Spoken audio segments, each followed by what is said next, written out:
Hello and welcome to after hour classes. आज हम शुरू करेंगे क्लास 10th का एक्सरसाइज 4।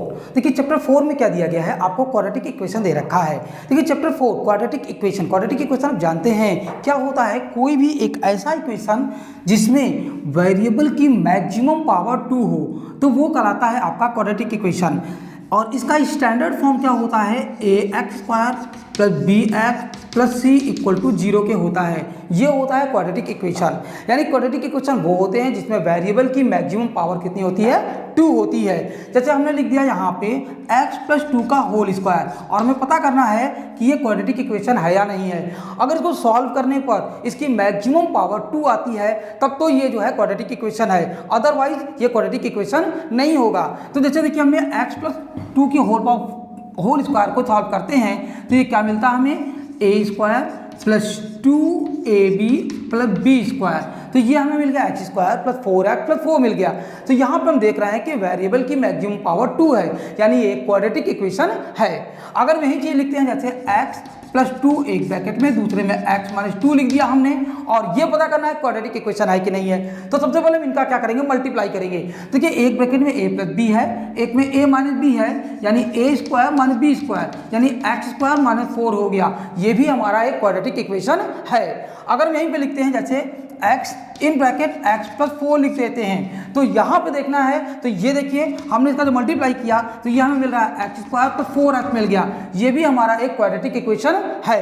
अगर हम यहीं पे लिखते हैं जैसे रूट में x plus 1/x root x equal to root x लिख देते हैं। अब हमें ये पता करना है कि क्वाड्रेटिक इक्वेशन है या नहीं है। तो ये भी क्वाड्रेटिक इक्वेशन है। कैसे, हम सबसे पहले इसका एलसीएम लेंगे तो x रूट x आ जाएगा। अब इसको मल्टीप्लाई करेंगे तो रूट x और रूट x कैंसिल x हो जाएगा, तो ये कितना हो जाएगा, रूट x हो गया और x, तो ये हो गया x² प्लस ये कैंसिल आउट, तो यहाँ 1 बचेगा, that's equal to root x के आ गया। अब क्रॉस मल्टीप्लाई कर देंगे हम लोग तो x² प्लस 1 इक्वल टू, यहाँ से रूट x में रूट x से मल्टीप्लाई किए तो कितना हो जाएगा हमारा x, और x कितना हो गया हमारा x² आ गया। चलिए मान लीजिए यहाँ पे हम x मान लेते हैं। अगर यहाँ मान लेंगे x तो ये कितना हो जाएगा हमारा x², ये x क्यूब के हो जाएगा। तो देखिए ये हमारा क्वाड्रेटिक इक्वेशन नहीं है, ये एक क्यूबिक इक्वेशन हो गया। क्यों, क्योंकि इसकी मैक्सिमम पावर कितनी आ गई, 3 आ गई। ठीक है ना, तो यहाँ पे मैक्सिमम पावर 3 हो गई, इसलिए नहीं है आपका क्वाड्रेटिक इक्वेशन। अगर यहाँ पे x ना होता, ठीक है ना, तो भी ना हो पाता, क्योंकि यहाँ पे x² कैंसिल हो जाता, तो ये कोई इक्वेशन नहीं बनता, क्योंकि इसकी वैल्यू क्या आ जाती, केवल 1 आ जाती। तो यहाँ से हमने देखा कि कोई इक्वेशन क्वाड्रेटिक इक्वेशन तभी होगा जब उसकी मैक्सिमम पावर कितनी आएगी, 2 आएगी। यानी कहने का मतलब अगर मैक्सिमम पावर 3 बन जाती है, 4 बन जाती है, या केवल 1 आती है, तो वो आपका क्वाड्रेटिक इक्वेशन नहीं हो सकता है। तो पहले एक्सरसाइज में हमको केवल यही सिखाया जाता है यहाँ पे कि ये क्वाड्रेटिक इक्वेशन है या नहीं है, और क्वाड्रेटिक इक्वेशन फॉर्म करना सिखाया जाता है। तो चलिए देखिए क्वाड्रेटिक इक्वेशन का हमने स्टैंडर्ड फॉर्म क्या देखा, ax² plus bx plus c equal to 0 के होता है। अब देखिए जो क्वाड्रेटिक इक्वेशन होते हैं, हम सबसे पहले जब इसके माध्यम से इनके रूट्स पता करना चाहते हैं, तो रूट्स पता करने के लिए हम लोग कई मेथड यूज करते हैं। अब हम पहले ये पता करेंगे, जैसे जो हमारा क्वाड्रेटिक इक्वेशन दिया गया है, हम ये पता करेंगे उसके जो रूट्स हैं वो निकलेंगे कि नहीं निकलेंगे, यानी रूट एग्जिस्ट करते हैं कि नहीं करते हैं। तो रूट एग्जिस्ट करते हैं या नहीं करते हैं, इसके लिए हम लोग सबसे पहले पता करते हैं डिस्क्रिमिनेंट, जिसे हम लोग जो है d से डिनोट करते हैं। डिस्क्रिमिनेंट को हम लोग d से डिनोट करते हैं, और d इक्वल टू होता है b² माइनस 4ac के होता है। यानी discriminant d equal to b² minus 4ac के होता है। अब देखिए यहाँ से कोई भी इक्वेशन दिया है, सपोज करिए हमें दिया है 4x² plus 7x plus 3 equal to 0 दे रखा है, और हमें इसका डिस्क्रिमिनेंट पता करना है। तो हम जानते हैं d इक्वल टू क्या होता है, b², b हमारा 7 है, तो हम 7 का स्क्वायर माइनस 4, a हमारा यहाँ पे क्या है 4 और c है 3, तो ये हमने निकाला 7 से 49 आ गया, माइनस 4 4 16 3 48, दैट्स इक्वल टू 1 के आ गया। तो इस तरह से डिस्क्रिमिनेंट पता किया जाता है। अब देखिए जो डिस्क्रिमिनेंट हम निकालते हैं वो 3 तरह के हो सकते हैं। या तो जो डिस्क्रिमिनेंट d है हमारा दैट इज ग्रेटर देन 0 होगा, या तो d इक्वल टू 0 होगा, या d इज लेस देन 0 होगा। यानी इसको सॉल्व करेंगे तो जो वैल्यू हमें फाइंड होगी वो या तो इक्वल होगी 1 के, या तो 1 से छोटी होगी, या तो 1 से बड़ी होगी। अगर जो है d की वैल्यू 0 से बड़ी हो जाती है, तो ऐसी स्थिति में जो आपके जीरोज आते हैं, जीरोज या रूट्स आते हैं, वो आपके क्या हो जाएंगे, रियल होंगे बट अनइक्वल होंगे। रियल और अनइक्वल होंगे बट रेशनल भी होंगे। ठीक है। तो अगर d इज ग्रेटर देन 0, जैसे यहाँ पे आया है d की वैल्यू 0 से ग्रेटर आ रही है, तो ऐसी स्थिति में जो रूट्स हमें फाइंड होते हैं वो रियल होते हैं बट अनइक्वल होते हैं और रेशनल होते हैं। लेकिन अगर d 0 के इक्वल हो गया तो रूट जो है हमारे रियल होंगे, इक्वल होंगे और रेशनल होंगे। अगर यहीं पे d इज स्मॉलर देन 0 हो जाता है तो जो रूट्स होंगे हमारे वो इमेजिनरी हो जाएंगे, इमेजिनरी हो जाएंगे और अनइक्वल होंगे और साथ में जो है इरेशनल हो जाएंगे। तो इस तरह से हम लोग जो है इसे कहते क्या है, इसे कहते हैं नेचर ऑफ रूट्स कहते हैं। देखिए इसे कहते हैं नेचर ऑफ रूट्स, यानी कि डिस्क्रिमिनेंट की सहायता से हम लोग जो है रूट्स के नेचर फाइंड करते हैं। तो क्या बताया हमने नेचर ऑफ रूट्स निकालने के लिए आपको? हमने बताया कि सबसे पहले हम डी निकालेंगे, नेचर ऑफ रूट्स पता करना है, हम डी निकालेंगे और डी इक्वल टू होता है बी स्क्वायर माइनस 4ac के होता है। अगर डी की वैल्यू जो है आपकी 0 से बड़ी आती है तो रूट्स रियल आएंगे, अनइक्वल आएंगे और रेशनल आएंगे। अगर d की वैल्यू 0 के इक्वल आती है तो रूट्स रियल होते हैं, इक्वल होते हैं और रेशनल होते हैं। अगर d की वैल्यू स्मॉलर देन 0 होती है तो रूट जो हमारे इमेजिनरी होते हैं, इक्वल होते हैं और इरेशनल होते हैं। तो इस तरह से हम ये पता करते हैं कि रूट एग्जिस्ट है कि नहीं है। जब हम ये पता कर लेते हैं कि रूट एग्जिस्ट है तो हम उसके बाद रूट्स को फाइंड करते हैं। रूट्स को फाइंड करने के लिए हमारे पास कई मेथड्स हैं। नंबर फर्स्ट मेथड जो होता है हमारा कंप्लीटिंग स्क्वायर करके है। तो कंप्लीटिंग स्क्वायर करके हम जो है रूट्स को पता करते हैं। दूसरा है मिडिल टर्म को स्प्लिट करके करते हैं, जिसे हम फैक्टराइजेशन कहते हैं। तो इनके माध्यम से हम रूट्स पता करते हैं। और तीसरा जो है हमारा क्वाड्रेटिक फॉर्मूले का यूज करके करते हैं। तो 3 तरीके से हम लोग जो है रूट्स पता करते हैं। चलिए आज के बारे में हम देखते हैं कैसे इनको किया जाता है। देखिए जैसे हमको यहाँ पे दिया गया है एक equation 2x square minus 7x plus 3 equal to 0 और हम यहाँ पे जो है कंप्लीटिंग स्क्वायर करके इसको जो है पता करना चाहते हैं कि इसके जीरोज क्या होंगे। तो देखिए हम लोग क्या करते हैं कंप्लीटिंग स्क्वायर में सबसे पहले इसको हम परफेक्ट स्क्वायर बनाते हैं। देखिए यहाँ पे अगर हम इसको परफेक्ट स्क्वायर बनाएंगे तो ये रूट 2x का होल स्क्वायर हो जाएगा। तो रूट आ जाता है तो रूट हम हटा देते हैं। चलिए तो इसके लिए हम क्या करते हैं सब में 2 से डिवाइड कर देते हैं। आप रूट को रख करके भी कर सकते हैं लेकिन रूट हटा देते हैं तो थोड़ा ईजी हो जाता है। तो हमने क्या किया divided by 2, divided by 2 both sides. हमने दोनों साइड क्या किया 2 से डिवाइड कर दिया। तो 2 से डिवाइड कर देंगे तो देखिए क्या मिलेगा हमें x square minus 7/2x plus 3/2 equal to 0 के हो गया। ये हो गया। अब देखिए इसी स्टेप पर विशेष ध्यान देंगे क्योंकि यही स्टेप जो है किसी को समझ में नहीं आता है, जिसके लिए वो परेशान रहते हैं जिसके कारण से। तो देखिए जैसे दिया है इसको हमें परफेक्ट स्क्वायर बनाना है। परफेक्ट स्क्वायर का मतलब क्या होता है या तो ये a प्लस बी का होल स्क्वायर हो जाए या तो a माइनस बी का होल स्क्वायर हो जाए, यानी a square plus 2ab plus b square या a square minus 2ab plus b square के फॉर्म में हम इसको चेंज कर देते हैं। तो देखिए जैसे हम a स्क्वायर, तो यहाँ से हम क्या देख रहे हैं ये हो गया x का होल स्क्वायर, a स्क्वायर हो गया, माइनस लिखा माइनस लगा दिया हमने a स्क्वायर माइनस, अब किसका नंबर आया 2 तो हमने लिखा 2 a, ये रहा a और हमें b पता करना। तो b कैसे पता करेंगे हम लोग इस नंबर में इस नंबर से हम डिवाइड कर देंगे। देखिए इसमें जब इससे डिवाइड करेंगे हम लोग तो देखिए 7, ये देखिए हमारा क्या लिखा है 7/2x लिखा है और इसमें हम डिवाइड कर रहे हैं 2x से, तो इसमें हम डिवाइड कर रहे हैं 2x से, ये कैंसिल हो गया तो बचा क्या हमारा 7/4। यही चीज आपको ध्यान देनी है। आपका a स्क्वायर ये दिया गया है माइनस 2a, ये हमारा a हो गया b, तो ये 2ab है और ये 2a है। अगर दोनों को हम डिवाइड कर देंगे तो हमें b मिल जाएगा। तो हमने क्या 7x/2 में 2x से डिवाइड कर दिया तो हमारा मिल गया 7/4, ये हमारा b हो गया। फिर से पढ़ते हैं a स्क्वायर माइनस 2ab और प्लस बी स्क्वायर। देखिए ये हमने अपनी तरफ से ऐड किया है तो यही नंबर हम फिर से क्या कर देंगे सब्ट्रैक्ट कर देंगे। अब इसके बाद यहाँ पे दिया क्या गया है प्लस 3/2 दैट्स इक्वल टू 0 के हो गया।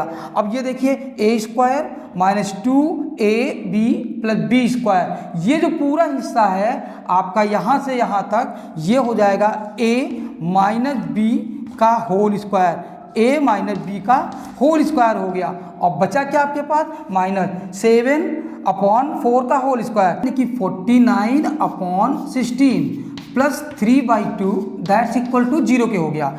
अब देखिए यहाँ निगेटिव माइनस साइन लगा हुआ है, ये प्लस साइन है, इनको हम सब्ट्रैक्ट कर देंगे, लेकिन चूंकि माइनस आगे लगा है तो थोड़ा दिक्कत करता है, इसलिए हम उठा करके सबको उधर कर दे रहे हैं। चलिए x माइनस 7/4 का होल स्क्वायर और यहाँ से हो जाएगा दैट्स इक्वल टू, जब इसको इस साइड लाएंगे 49/16 माइनस 3/2 के हो जाएगा। अब देखिए ये क्या हो जाएगा, x माइनस 7/4 का whole square that's equal to, इसका एलसीएम लिए 16 आ गया, 16 to 16 कैंसिल, ये हो गया 49 माइनस 2 8 जा हो जाएगा, तो 8 8 3 जा 24 के आ जाएगा। अब इन दोनों को हम क्या कर देंगे, सब्ट्रैक्ट कर देंगे। तो देखिए यहाँ से हमें मिलेगा x माइनस 7/4 का whole square that's equal to 49 में से हमने 24 को माइनस कर दिया तो हमें मिला 25/16 मिल गया। तो अब इसको हम लिख सकते हैं x माइनस 7/4 का whole square that's equal to 5/4 का होल स्क्वायर। तो इसको जब इस साइड लाएंगे तो x minus 7/4 whole square that's, इसको जब इस साइड लाएंगे तो ये निगेटिव हो जाएगा, माइनस 5/4 का whole square that's equal to 0 के आ गया। अब a square minus b square, तो एक ब्रैकेट में हो जाएगा हमारा a माइनस b और दूसरे ब्रैकेट में हो जाएगा हमारा a प्लस b हो जाएगा और दैट्स इक्वल टू 0 के आ जाएगा। अब यहाँ से देखिए इनका एलसीएम ले लीजिए, तो x माइनस, अब यहाँ जब एलसीएम लेंगे कितना आएगा 4, तो यहाँ हम प्लस साइन लगा देते हैं क्योंकि ये माइनस इसका है, तो हम यहाँ प्लस लगा देंगे, 4 to 4 कैंसिल हो जाएगा, ये बचेगा हमारा -7 माइनस 4 to 4 कैंसिल 5। यहाँ से आ जाइए x माइनस, इसका एलसीएम 4 है, यहाँ भी प्लस लगा दीजिए क्योंकि ये माइनस इसका है, -7 प्लस 5 दैट्स इक्वल टू 0। तो ये हो गया हमारा x minus 12/4 and x minus 2/4 that's equal to 0। ये कैंसिल कर दिया हमने और यहाँ से इसको कैंसिल कर दिया।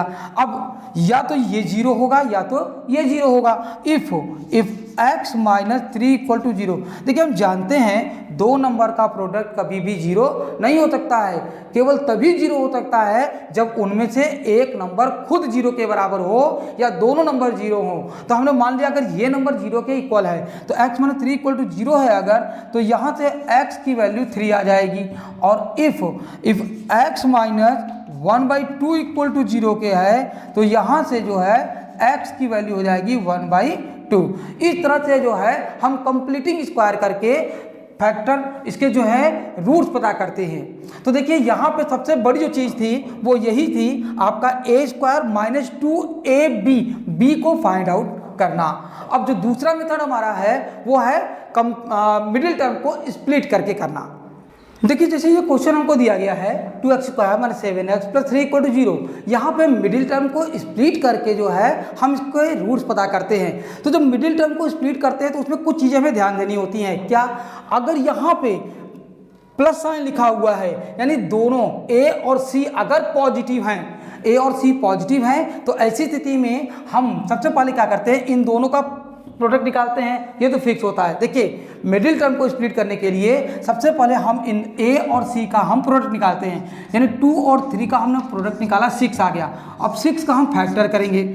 अब इसके ऐसे दो पार्ट्स बनाते हैं कि बीच वाला टर्म आ जाए।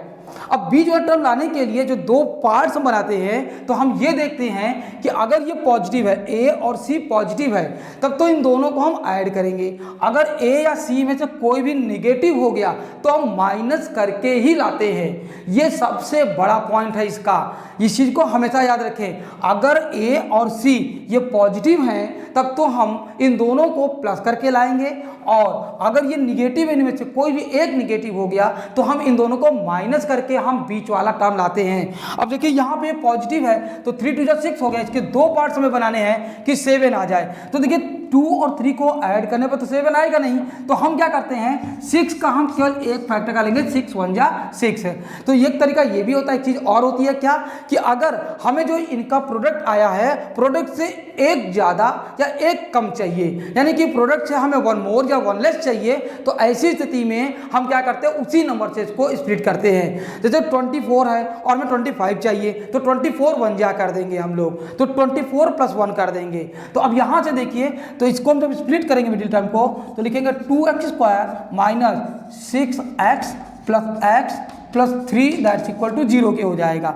तो यहाँ से देखिए क्या हो जाएगा हमारा 2x²। जब ब्रैकेट को ओपन करेंगे तो अंदर का साइन हमारा चेंज हो जाएगा। यहाँ से हमने क्या किया 2x कॉमन ले लिया तो क्या बचेगा हमारा x माइनस 3, फिर माइनस 1 यहाँ से कॉमन ले लेंगे। जनरली क्या होता है ज़्यादातर लगभग 99% जगहों पर अगर यहाँ माइनस साइन शुरू में है तो माइनस जरूर कॉमन लेते हैं, अगर यहाँ पर रूट है तो रूट जरूर कॉमन लेते हैं, अपॉन है तो अपॉन जरूर कॉमन लेते हैं। तो ऐसा होता है, बहुत कम केसेस में ऐसा होता है जब कॉमन नहीं होता है। कुल मिलाकर हम यहाँ पे ये देखते हैं ऐसा कॉमन लें कि ये चीज़ आ जाए। यहाँ पे हमने -1 कॉमन ले लिया तो x minus 3 that's equal to 0 के आ गया। अब इन दोनों में हमारा x माइनस 3 कॉमन हो गया। जब कॉमन लेंगे तो यहाँ बचेगा 2x minus 1 that's equal to 0। अब या तो ये 0 होगा या तो ये 0 होगा। If x minus 3 equal to 0 then it's implies that x equal to 3 के हो जाएगा। और if 2x minus 1 equal to 0 के हो गया that's implies that 2x equal to 1, यानी कि x इक्वल टू 1/2 के हो गया। इस तरह से हम मिडिल टर्म को स्प्लिट करके हम इसके जीरोज पता करते हैं। और लास्ट अब आता है हमारा क्वाड्रेटिक फॉर्मूले का यूज करके हम कैसे निकालते हैं। क्वाड्रेटिक फॉर्मूले का यूज करने के लिए हमें पहले पता होना चाहिए क्वाड्रेटिक फॉर्मूला है क्या। x equal to minus b plus minus square root में b² minus 4ac upon 2ak होता है। ये हमारा फॉर्मूला होता है, इसी फॉर्मूले का हम लोग यूज करेंगे।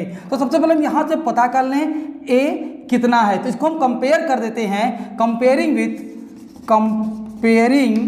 With standard form of quadratic equation ax² plus bx plus c equal to 0।